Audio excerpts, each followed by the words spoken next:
ఈ long distance లవ్ని handle చేయగలిగితే తర్వాత లైఫ్లో వచ్చే ఏ ప్రాబ్లమ్ అయినా హ్యాండిల్ చేయొచ్చేమో maybe. Let's talk about 3 important cases. First కేసులో సేమ్ కంట్రీ డిఫరెంట్ సిటీస్లో ఉంటారు. అట్లీస్ట్ అప్పుడప్పుడు కలుసుకోవచ్చు.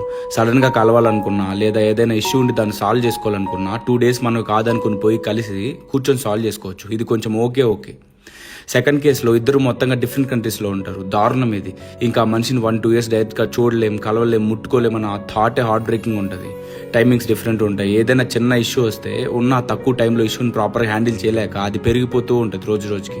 ఇంకా వర్స్ట్ కేసులో అక్కడ కొత్తగా పరిచయం అయ్యే మనుషులు లిమిట్స్లో ఉండి బౌండరీస్ పెట్టుకొని అది హ్యాండిల్ చేయగలిగితే ఓకే. కొంచెం మిస్ అయినా పెంట అయిపోతుంది మొత్తం.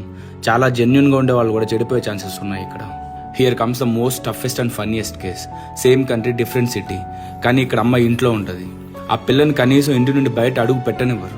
నువ్వు కాల్ మాట్లాడాలంటే కూడా డేలో సర్టన్ టైమింగ్స్ ఉంటాయి, ఆ టైంలోనే మాట్లాడాలి.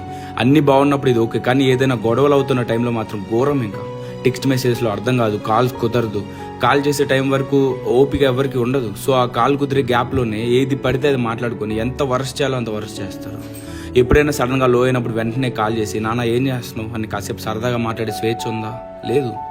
కోపంలో ఉన్నప్పుడు కాల్ చేసి నీ అమ్మ ఏంది నీ ప్రాబ్లం అని కాసేపు గొడవ పెట్టుకొని సాల్వ్ చేసుకునే అవకాశం ఉందా? లేదు. జస్ట్ ఇమేజిన్ ఒక పెద్ద గొడవ అయింది, కాల్ చేసి మాట్లాడుకోవడానికి కుదరట్లేదు. కుదిరే వరకు ఎమోషన్స్ హోల్డ్ చేయాలి. ఆ గ్యాప్లో ఊపిరాడదు జనాలకి, ఫుడ్ కూడా దిగదు లోపలికి.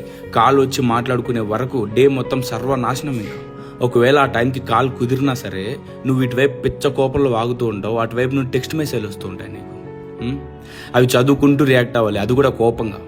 ఒక పక్క ఫుల్ ఎమోషన్లో నువ్వు బర్స్ట్ అవుట్ అవుతూ ఉంటావు, సడన్గా కాల్ కట్ అయిపోయింది. బుజ్జి తల్లి బజ్జీలు తిన్నమ్మా అంటూ వాళ్ళ నాన్న వచ్చి ఉంటాడు అవతల. వావ్, తప్పదు, ఏం చేయలేము. చూడు, చాలామంది అనుకుంటూ ఉంటారు నా దగ్గర ఉన్నప్పుడు చాలా ప్రేమగా ఉంటారు, దూరంగా ఉన్నప్పుడు ఏదో తేడాగా ఉంది అని. నేను చెప్పేది ఏంటంటే, లాంగ్ డిస్టెన్స్లో ఉన్నప్పుడు నేను ఎందుకని అన్ని అప్డేట్ చేసుకుంటూ ఉంటానని చెప్తా అంటే, ఎవరి లైఫ్లో ఏమవుతుందో తెలియనప్పుడు ఒకే విషయం ఒకరికి చిన్నదిగా ఇంకొకరికి పెద్దదిగా కనపడుతూ ఉంటుంది. దానివల్ల మోస్ట్ ఆఫ్ ద ప్రాబ్లమ్స్. కొంచెం అన్ని చెప్పుకుంటూ ట్రాన్స్పరెంట్గా హెల్దీగా మెయింటైన్ చేస్తే వాళ్ళు కూడా మీ ఫ్రీక్వెన్సీలోనే ఉంటారు. మోస్ట్ ఆఫ్ ద ప్రాబ్లమ్స్ అక్కడే సార్ట్అవుట్ అయిపోతాయి.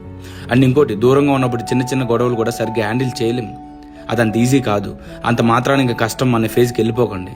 మనుషులు దగ్గర ఉన్నప్పుడు ఎంత పెద్ద గొడవలైనా సరే, ఈవెన్ రూమ్లో థింగ్స్ పగలగొట్టుకొని దెయ్యాలేక అటొకరు కూర్చున్నా సరే 5 minutes కూడా పట్టదు సెట్ అయిపోవడానికి.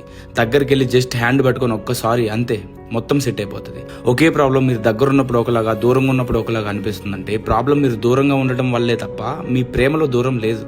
అందరికీ ఒకటే మాట, మీరు లాంగ్ డిస్టెన్స్ని మెయింటైన్ చేస్తూ ఇంత దూరం వచ్చారంటే ఆల్రెడీ చాలా చూసేశారు.